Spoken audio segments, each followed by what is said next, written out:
Hello ও বাবা, everyone, তুমি তোমরা কি সকলে কেমন আছো? আশা করি সকলে ভালো আছো। আজকে বিকালে বাইরে গিয়েই তো দেখি বার্থডে বয় এখানে র্যাকেট খেলছে। আমরাও দেরি না করে তিনজন মিলে চলে গেলাম একটু দোকানে। আর দোকানে গিয়ে নিয়ে নিলাম একটা ছোট্ট মতো কেক। তারপর কেকটা বাড়িতে এনে কেকের ওপর একটা ক্যান্ডেল গুঁজে চলে এলাম বাইরে। বাইরে এসে বার্থডে বয়ের কাছে কেকটা আনতে বার্থডে বয় তো অনেক খুশি হয়ে যায়, আর বলছে তোরা আমার জন্য আবার কেক এনেছিস?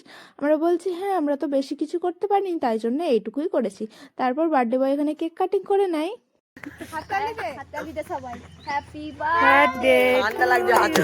তুই তোর বংশের প্রদীপ নিবি দিলি? হ্যাঁ রে, এরম ভাবে বংশের প্রদীপ নিবি দিচ্ছে সায়ন। হাত তালি তোরা তোরা তুই দে না। হে সায়ন,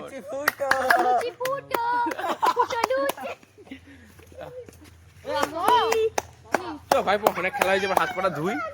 তারপর কেক কাটিং করে সন্ধে হতেই চা খেয়ে চলে গেলাম বার্থডে বয়ের বাড়ি। আর বার্থডে বয়ের বাড়ি গিয়ে কি কি করলাম সেটা জানতে হলে দেখতে হবে নেক্সট পার্ট। বাই।